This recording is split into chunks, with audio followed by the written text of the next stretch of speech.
గర్భిణి మృతి చెందిన గర్భిణి వాళ్ళ భర్త భయ్య నగేష్ ఇచ్చిన సమాచారం మేరకు ఈ ఆసుపత్రిలో అబార్షన్ చేసినట్లుగా వారు చెప్పడం జరిగింది.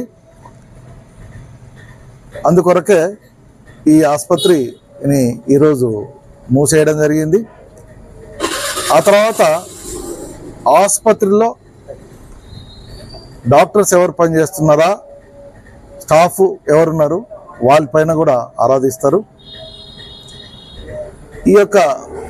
ఈరోజు ఈ అడ్రస్ ప్రకారంగా మేము మరి పోలీస్ స్టేషన్కి వెళ్ళి మరి కేసు నమోదు చేయడానికి అప్లికేషన్ ఇచ్చి రావడం జరుగుతుంది.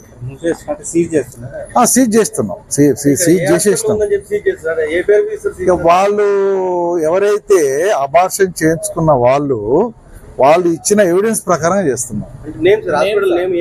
నేమ్ ఉండదు, ఇక ఉండదు, ఎందుకంటే లేదు కదా రిజిస్ట్రేషన్ చేసుకోమని చెప్తాం అంతే. ఇట్లా ఎటువంటి అనుమతి లేకుండా హాస్పిటల్ నడిపి ఇట్లా సార్ ఎటువంటి యాక్షన్ ఉంటుంది? పోలీస్ కేసు అవుతుందండి, ఎఫ్ఐఆర్ అవుతుంది, అరెస్ట్ అవుతారు ఇలా చేసిన వాళ్ళు. అంటే ఎటువంటి సెక్షన్స్ ఉంటాయి, ఏం నేరం కింద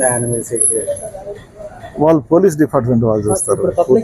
అంటే సీజ్ చేయడం వరకే తప్ప కేసులు నమోదు కావట్లేదు.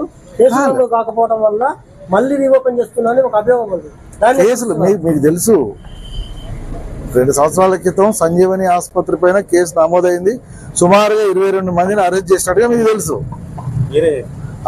అది ఆ రోజు సీజ్ చేసింది నేనే.